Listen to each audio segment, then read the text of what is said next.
Well, if it is not raining where you are right now, it could soon be. There is a risk of strong to severe storms across central Indiana as a cold front moves through, and that is where we start today at 4 o'clock.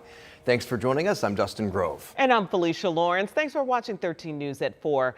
Sean Ash is here joining us now because we have seen scattered showers on and off all day long. Yeah, these downpours started around noontime, and boy, we've had some heavy hitters here. So let's get right into live Doppler 13 radar because we've had a couple that were severe earlier over parts of Rush, Shelby, Decatur counties. Those warnings have been allowed to expire, but we still have a few rough thunderstorms. Primarily over the southern part of the state here, hitting Oldenburg now. That's what moved through Greensburg. This is what moved through Shelbyville. Thankfully, they are quick moving, so that's going to minimize the flood threat, though you will have pockets of very heavy rain. They're drifting toward Bloomington and Nashville. And then as we get a little closer to the metro area, not as much coverage as we had during our noon show. Good portion of Marion County got some very heavy rain out of this. I want to show you the heat indices. You may not want to see them, but we got to show them to you. 102 in Bloomington, 104 in Terre Haute. About 100 in the Indy Airport. You can see where the rain-cooled air is for now, but in this zone, a scattering to at times numerous downpours and thunderstorms as the air's most unstable along and south of I-70.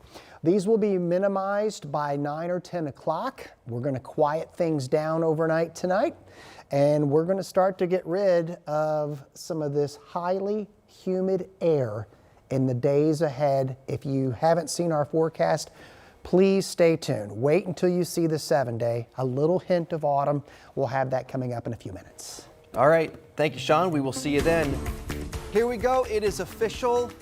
We have wondered, we have waited, and now we know. The Colts have named their starting quarterback for the season, and that would be Daniel Jones. Daniel Jones. Head coach Shane Steichen actually announced the decision today. Dom is joining us in studio to break all of this down. We've been waiting for this, Dom. Is this surprising to you? Well, it depends on who you ask. I mean, these guys were neck and neck throughout training camp, and I think the dialogue surrounding this has been kind of insane. No real separation between these two quarterbacks. I mean, we were at training camp every single day. Could have been a coin flip. Shane Steichen ultimately made the decision to go with Daniel Jones as the starting quarterback for the Colts here this season. Steichen referenced consistency as the main driver of the decision, saying that Jones was more operationally sound at the line of scrimmage primarily, and Anthony Richardson still had some development to do in that regard. I asked Steichen if the margin was slim, to which he replied yes. Hear from him here explaining that decision, as well as Jones on why this will be any different than his less than desirable tenure with the Giants as starting QB, and Richardson with what his reaction was to the decision. I think it was close. I think Daniel was ahead of him there. Like I said, I think there's still room for AR to grow. I mean, he's 23 years old. He's still learning, still growing, and for the first time in his career, this is an opportunity for him to sit at the start of the season and learn in a different light, and attack it the right way. Every situation is different. Every season's different. I'm growing and developing as a player constantly, and I think so a lot of things go into it. I think I'm prepared and will continue to work hard to prepare. You just got to respect the decision. I feel like he's a better fit for the team, better fit for the outcome of us winning. So you just got to respect it and just keep working. That doesn't undermine any other work I've been putting in. It doesn't say that I haven't improved. I'm proud of the improvement I've made. Shane is also proud of that. So you just got to keep stacking on that and just keep getting better.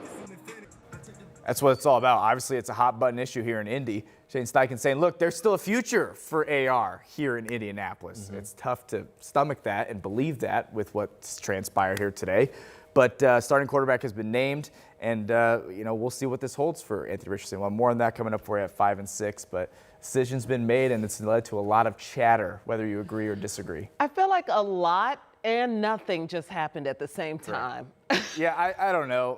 I think there's merit to both decisions. To me, if it was tied, you should have gone with Anthony Richardson because he's 23, and you need to know now what you have in him.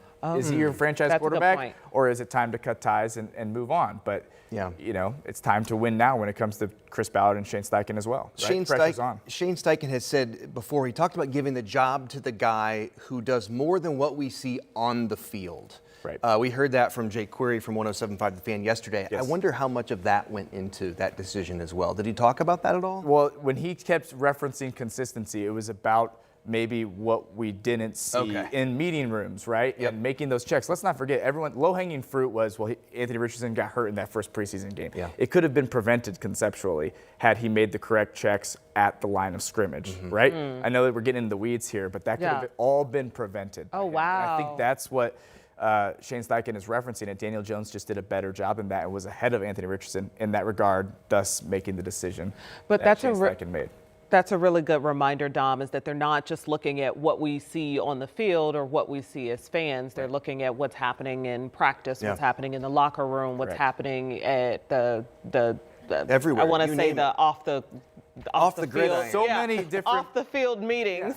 So many different ways to evaluate these two quarterbacks, and it was just clear that Anthony Richardson still had a ways to go, and he's still improved. Two things can be true, and Shane Steichen said that. But as far as this season, 2025, the here and now, Daniel Jones the starter, whether you agree or disagree.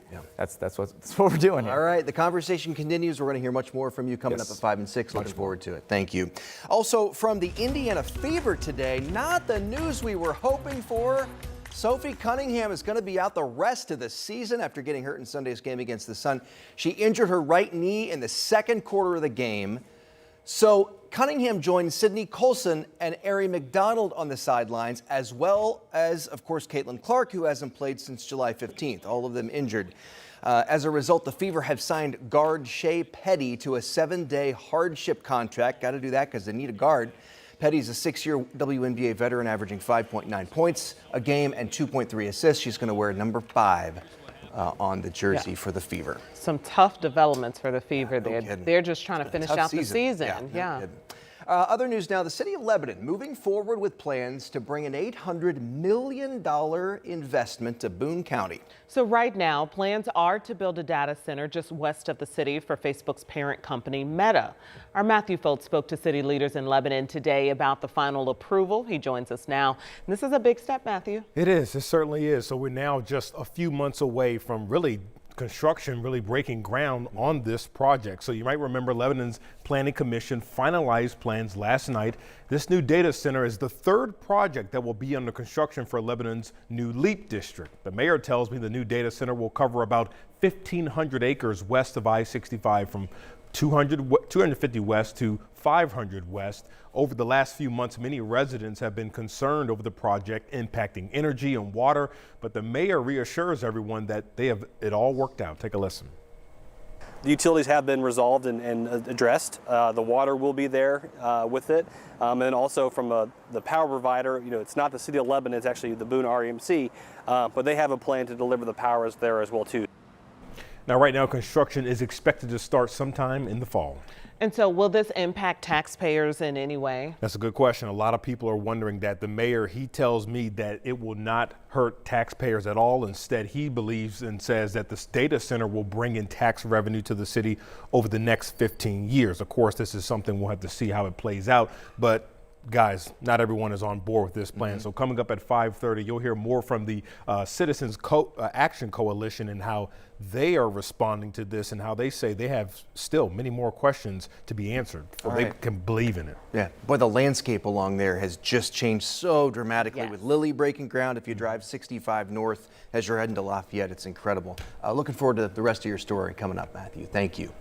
On to other news. In Bloomington, courts and county offices are closed for now and will stay closed the next few days after workers discovered a bigger mess than what was expected inside. Our Ashton Hackman looked into that story today. He went to Bloomington to find out what exactly they're cleaning up.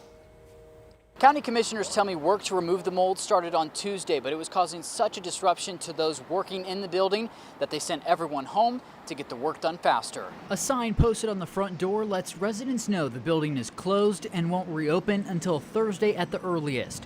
Large amounts of mold were found on the second and third floors of the Community Justice Building. County workers are now busy getting rid of the affected ceiling tiles. The county commissioners tell me an environmental company will then come in on Wednesday and remove any remaining mold. A judge signed off on postponing all of Tuesday's court hearings. The Monroe County Jail and Sheriff's Office are located in a different part of the building, which right now is not affected. Right now, the Justice Building and Prosecutor's Office is set to reopen on Thursday.